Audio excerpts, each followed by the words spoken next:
I started in 1995 and I started with the arts degree, but at the end of the first year I chose to, there's a way that you can study, get a certain mark to be able to then change departments, so I ended up specialising in psychology and I moved into that department for the following year onwards until I graduated in 1998. It was the best time of my life.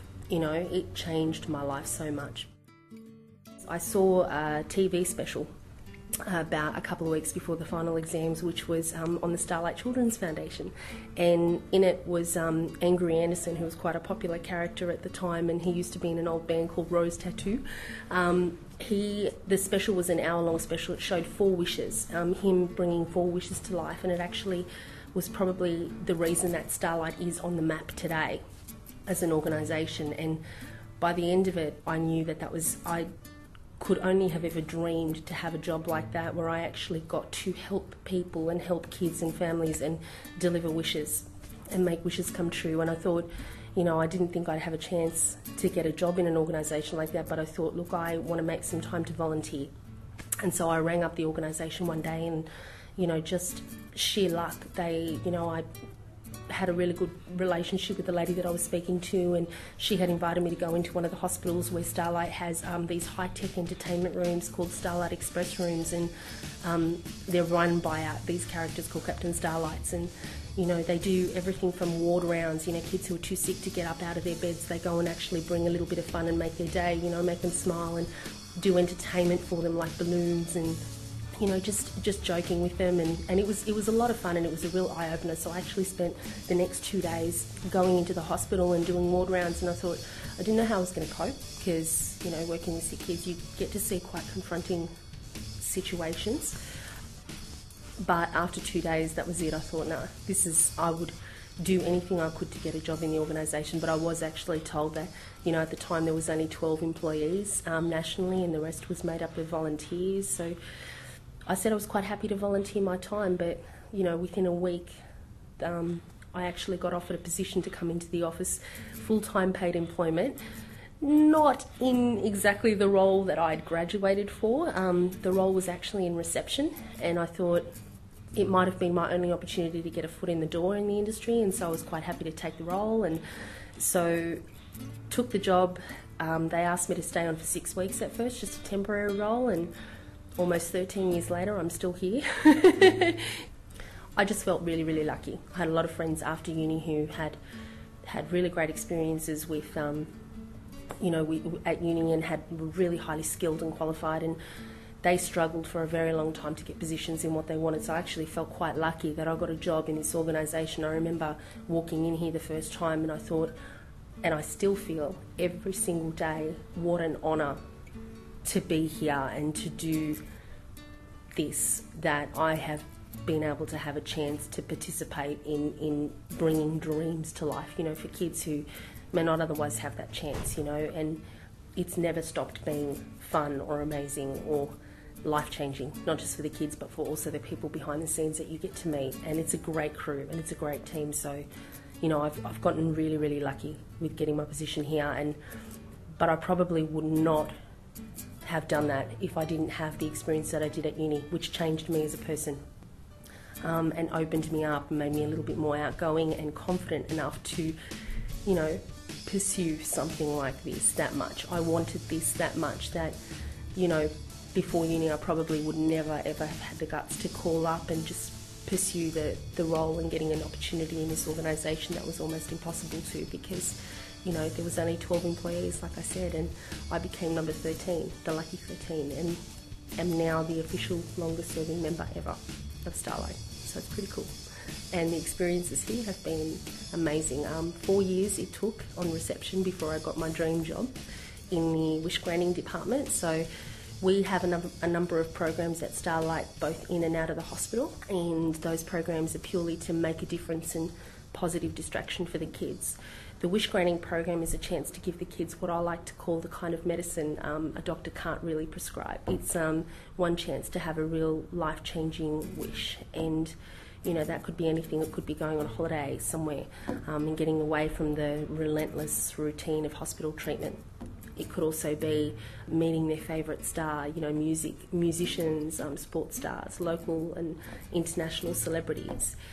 could be having something tangible like a computer or musical equipment, or an experience like having Alex Perry make your Year 12 formal dress, which he has done. He has done that a few times.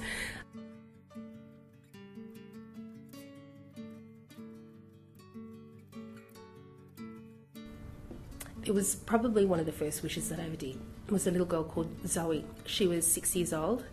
Her family had actually been in Australia for only 6 months. They came from Chile, overseas, but when little Zoe was diagnosed with a brain tumour, they didn't have the medical facilities over there, so the family they didn't know anyone here, they didn't speak the language here, but they were desperate to get the best medical treatment for their child, so they actually sold up their entire lives back there, and they came to Australia where they stayed at Ronald McDonald House, a fantastic place on the grounds of a lot of major hospitals around Australia.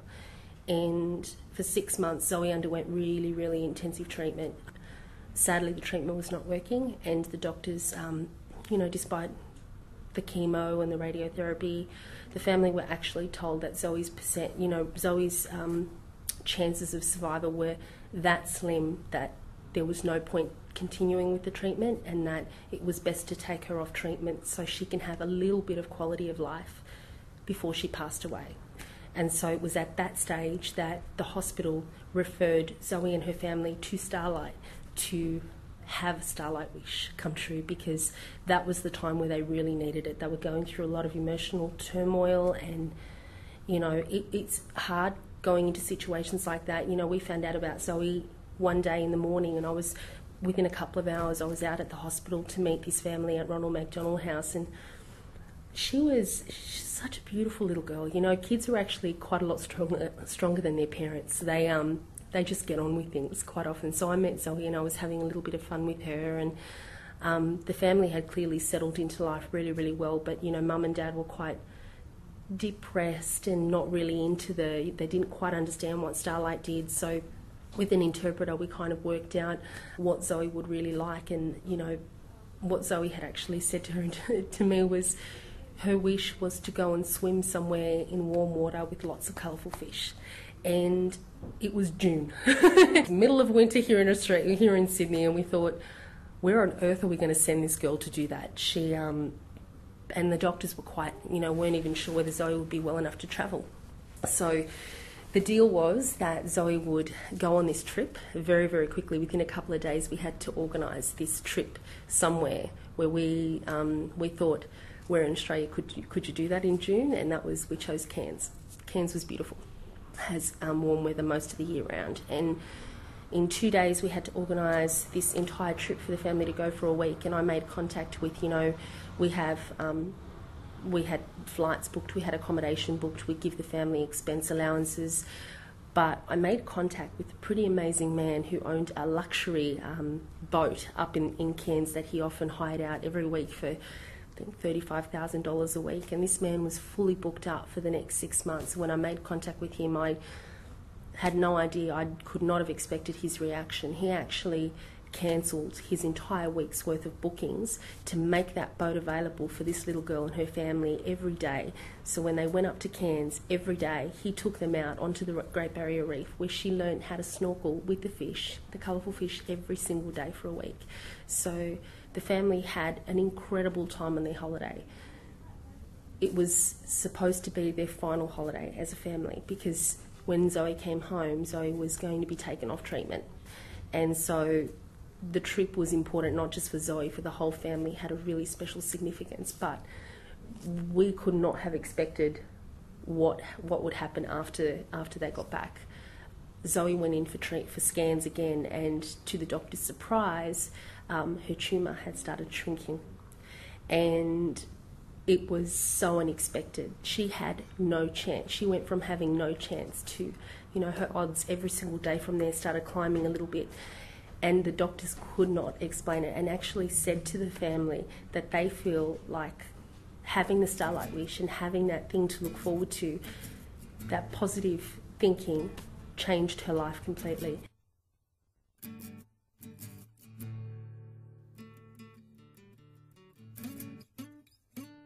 End of my first year of uni, just before the exams, it was actually during study week, where My father actually had a heart attack and he was in a coma for 2 weeks, and it was in the middle of my exams, and, you know, really traumatic time for me and my family. And the timing could not have been worse either, because, you know, I had that stress of the exams in my mind and finishing all my final assessments with my dad in hospital and having to go there every day. And one of the people from the university, they were so lovely to me. They actually set it up so that I could speak to all my individual teachers, who could not have been more supportive of me during that, the most difficult time that I'd been going through in my life. And they actually took away that stress of uni and not having to worry about the studies, and doing everything they could to put me at ease about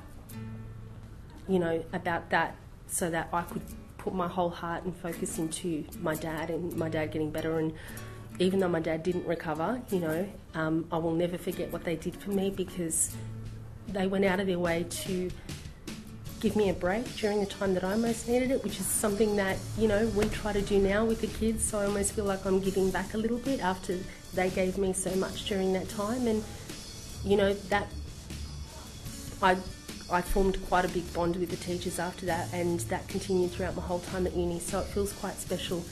It probably inspired me to want to continue to do something in a job after uni, to give back to others as well, like others gave to me. So that was really important to me, and I've never forgotten that lesson.